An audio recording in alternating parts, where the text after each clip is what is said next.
नमस्कार, मैं अर्चना आज आपको शिव जी की सोमवार व्रत की कथा सुनाने जा रही हूँ। ओम नमः शिवाय। तो चलते हैं कथा सुनने के लिए। किसी नगर में एक धनी व्यापारी रहता था। दूर दूर तक उसका व्यापार फैला हुआ था। नगर के सभी लोग उस व्यापारी का सम्मान करते थे।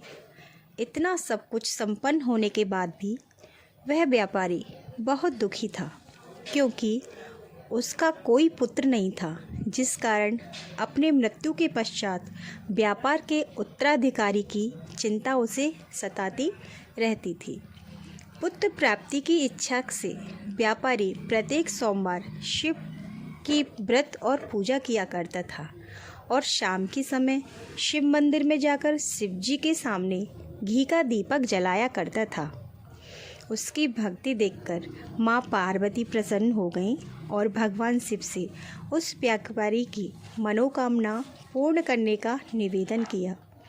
भगवान शिव बोले, इस संसार में सबको उसके कर्म के अनुसार फल की प्राप्ति होती है। जो प्राणी जैसा कर्म करते हैं उन्हें वैसा ही फल मिलता है। शिवजी द्वारा समझाने के बावजूद माँ पार्वती नहीं मानी और उस व्यापारी की मनोकामना पूर्ति हेतु शिवजी के बार बार अनुरोध करती रही। अंततः माता के आग्रह को देखकर भगवान भोलेनाथ को उस व्यापारी को पुत्र प्राप्ति का वरदान देना पड़ा।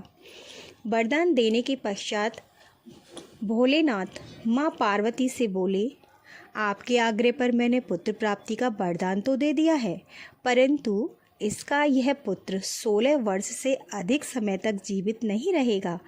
उसी रात भगवान शिव उस व्यापारी के सपने में आए और उसे पुत्र प्राप्ति का वरदान दिया और उसके पुत्र के 16 वर्ष तक जीवित रहने की बात भी बताई। भगवान के वरदान से व्यापारी को ना तो खुशी हुई और ना ही उसे दुख हुआ, लेकिन पुत्र की अल्पायु की चिंता से उस खुशी को नष्ट कर दिया। व्यापारी पहले की तरह सोमवार के दिन भगवान शिव का विधिवत व्रत करता रहा। उस कुछ महीनों के बाद उसके घर एक अति सुंदर बालक ने जन्म लिया और घर में खुशियां ही खुशियां भर गईं। बहुत धूमधाम से पुत्र जन्म का समारोह मनाया गया, परंतु व्यापारी को पुत्र जन्म की अधिक खुशी नहीं हुई, क्योंकि उसे पुत्र की अल्पायु के रहस्य का पता था। जब पुत्र 12 वर्ष का हुआ तो व्यापारी ने उसे उसके मामा के साथ पढ़ने के लिए बनारसी भेज दिया। लड़का अपने मामा के साथ शिक्षा प्राप्ति हेतु चल दिया। रास्ते में जहाँ भी मामा भांजे विश्राम हेतु रुकते, वहीं यज्ञ करते और ब्राह्मणों को भोजन कराते। लंबी यात्रा के बाद मामा भांजे एक नगर में पहुँचे। उस दिन नगर के राजा की कन्या का विवाह था, जिस कारण पूरे नगर को सजाया गया था। निश्चित समय पर बारात आ गई, लेकिन वर का पिता अपने बेटे के एक आंख से काने होने के कारण बहुत चिंतित था। उसे भय था कि इस बात का पता चलने पर कहीं राजा विवाह से इनकार न कर दे, इससे उसकी बदनामी भी होगी। जब वर के पिता ने व्यापारी के पुत्र को देखा तो उससे मस्तिष्क में एक विचार आया। उसने सोचा, क्यों ना इस लड़के से दूल्हा बनाकर राजकुमारी से विवाह कर दिया जाए। विवाह के बाद इसको धन देकर विदा कर दूंगा और राजकुमारी को अपने नगर ले जाऊंगा। वर के पिता ने लड़के के मामा से इस संबंध में बात की। मामा ने धन मिलने के लालच में वर के पिता की बात स्वीकार कर ली। लड़के को दूल्हा का वस्त्र पहनाकर राजकुमारी से विवाह कर दिया। राजा ने बहुत सारा धन देकर राजकुमारी को विदा किया।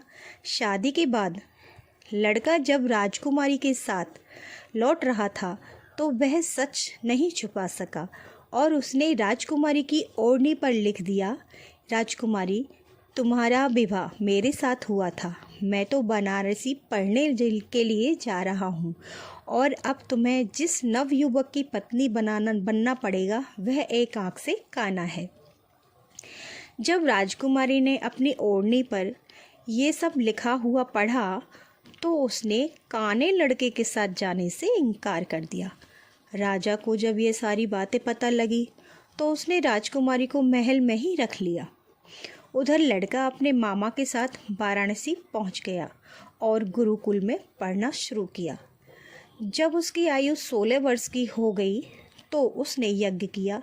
यज्ञ की समाप्ति पर ब्राह्मणों को भोजन कराया और खूब अन्न वस्त्र दान दिए। रात को वह अपने शयन कक्ष में सो गया। शिव के वरदान के अनुसार शयनावस्था में ही उसके प्राण पखेरु उड़ गए। सूर्योदय पर मामा मृत भांजे को देखकर रोने पीटने लगा। आसपास के लोग भी एकत्रित होकर दुख प्रकट करने लगे। लड़के के मामा ने रोना विलाप करना के स्वर समीप से गुजरते हुए शिव पार्वती और माता पार्वती जी ने भी सुने। माता पार्वती जी ने भगवान से कहा, प्राणनाथ, मुझे इसके रोने के स्वर सहन नहीं हो रहे हैं। आप इस व्यक्ति के कष्ट को अवश्य दूर करें। भगवान शिव ने माता पार्वती के साथ अश्वस्थ रूप से समीप जाकर देखा तो भोलेनाथ माता पार्वती से बोले, यह तो उसी व्यापारी का पुत्र है जिसे मैंने 16 वर्ष की आयु का वरदान दिया था। इसकी आयु पूरी हो चुकी है। माँ पार्वती ने फिर भगवान शिव से निवेदन कर उस बालक को जीवन देने का आग्रह किया। माता पार्वती के आग्रह पर भगवान शिव ने उस लड़के को जीवित होने का वरदान दे दिया और कुछ ही पल में वह जीवित होकर उठ के बैठ गया। शिक्षा समाप्त करके लड़का मामा के साथ अपने नगर की ओर चल दिया। दोनों चलते हुए उसी नगर में पहुँचे जहाँ उसका विवाह हुआ था। उस नगर में भी यज्ञ का आयोजन किया। समीप से गुजरते हुए नगर के राजा ने यज्ञ का आयोजन देखा और उसने तुरंत ही लड़के को उसके मामा को पहचान लिया।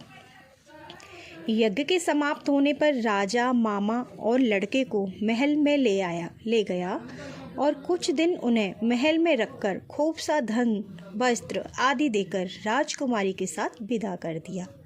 इधर भूखे प्यासे रहकर व्यापारी और उसकी पत्नी बेटे की प्रतीक्षा कर रहे थे।